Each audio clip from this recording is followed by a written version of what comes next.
Well, good afternoon and welcome back to my channel. It's time for another recipe. As I mentioned in my weigh-in update on Sunday, I am making chickpea burgers. So if you watched my earlier recipe for chickpea and spinach koftas, you will note that I got some gram flour. And I did some research to find out what other recipes I could make with gram flour, and I found these healthy chickpea burgers on the BBC Good Food website. So it says Zingate vegan chickpea burgers that cook in minutes. Serve with your favourite toppings and sauces.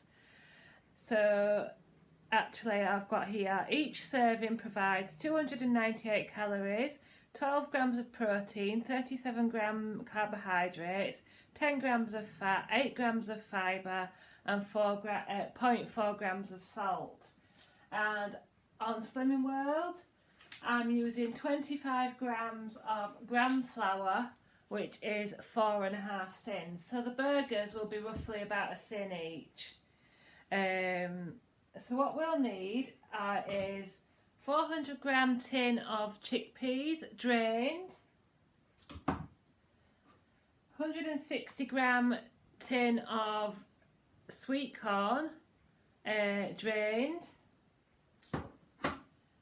onion powder. I can only get hold of onion granules, which I'm sure will be fine, teaspoon of smoked paprika, 1 tablespoon of lemon juice, and as it says here, 2 tablespoons of gram flour. Well, 25 grams is about 1.5 tablespoons, so we'll see how we get on.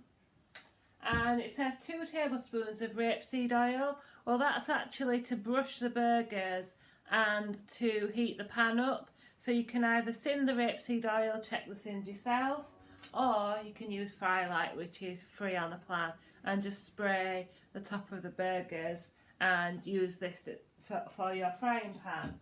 Right, so the first thing we need to do is drain the chickpeas. Right, so I've got my drained chickpeas into my bowl, and what it says is to mash them with a potato masher until you get, let me just read the, crushed to a thick paste with a potato masher. I don't actually have a potato masher, so I'm going to use the back of a spoon. I could be here a while, so I'll see you in a bit. The back of the spoon idea was not working, so out comes the food processor, sorry, the hand mixer or hand blender. So I'm just going to lightly blend the chickpeas.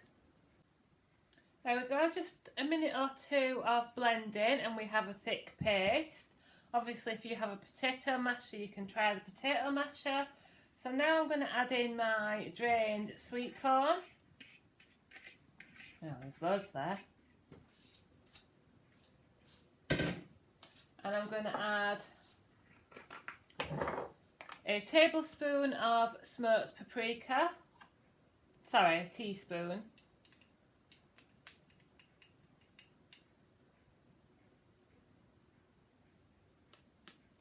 That'll be plenty. A teaspoon of onion granules. What do you think this should make? Spice tips big enough so you can get a spoon in them. Right, so that's my paprika and onion. Some salt and pepper.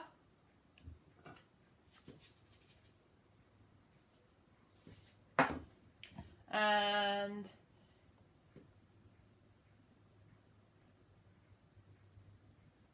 a tablespoon of lemon juice. It's going to be quite a dry mix actually, this, I think.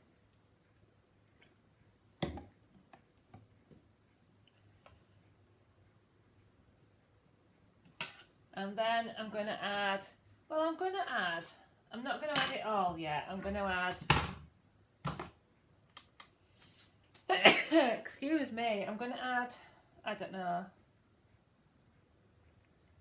Yeah, go on, I put it all in. 25 grams of gram flour and give that a really good mix. Right, you can see I've stirred it for a while and everything is sticking together. So now we need to divide this into 4 and make burgers. I might have a little go with my burger press, but we'll see how we get on. There is the mix divided into 4. They're just over 100 grams each if anybody is a nerd like me and wants to make everything the same. And they're stuck together really, really well, and obviously now you can just use your hands to make them into burger shapes, or you can use a burger press. I just got this from Amazon.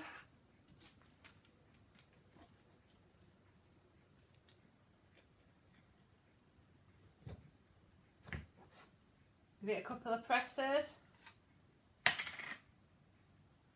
and it doesn't come out. Hang on. Just a little bit stickier than beef burgers or burgers made from mince, but it does work. There you go. And I can tell you that the mix tastes delicious already. So there's my 4 chickpea burgers. They can be done on the barbecue or in a griddle pan, which I'll show you in a little while. But actually I need to go and collect Andrew now, so I'm going to rest these in the fridge. I don't think that ever did anything made from chickpeas any harm, to rest them in the fridge for a little while just to help them to set. So I'll go and collect Andrew, take Charlie out for a walk, and then I should be getting my tea ready with a chickpea burger. So it's a bit later now and I'm just getting ready to have my evening meal. That is the Actifry on in the background. I'm just going to have a few potato wedges with it. So I've got a small frying pan sprayed with Fry Light, and I've got one of my chickpea burgers here. The others are in the fridge or freezer, and it says to fry for 2 minutes on each side. So now you can brush with the rapeseed oil or give a little spray with Fry Light. And you'll see they have solidified quite well in the fridge. So I'm just going to pop that on to fry for a few minutes. Turn that down a little bit to a medium sort of heat, medium to high, and leave it to crisp up and warm through. So that's been frying for about 5 minutes, turning it regularly, and now I'm going to construct my burger and show you how I'm going to serve it. So here we go then. I have got my chickpea burger, which is 1 sin for the gram flour, with in a wholemeal roll, which is my Healthy Extra B, some green leaves, a cheese slice, which is half my Healthy Extra A, and you could add a beef tomato if you wanted to, but I preferred to add this Red Slaw deli topper, which is free on Slimming World. And then I've got some thick potato wedges and a small salad. So my plate is my Healthy Extra B, half my Healthy Extra A, 1 sin for the burger. And I'll come back and let you know what I think. Well, I have just eaten my burger and wedges and it was absolutely delicious. I have got to say that I really enjoyed that. I would go so far as to say I enjoyed it more than a beef burger. I have got to admit that I don't very often have the full works with a bread cake and cheese and everything, but it was really worth it. And I can't remember if I said I did have tomato sauce on my chips, which was half a sin as well. So 1.5 sins for my 1 sin for my burger and half a sin for my ketchup. Really nice. It's got quite a soft texture, so I don't know if you maybe want to try cooking it for a bit longer. But yeah, I really enjoyed it, and I've got 3 in the freezer to enjoy again. So I will try and remember to link the recipe from the BBC website in the description box. Let me know if you try it. Please like, comment and subscribe, and I'll see you next time.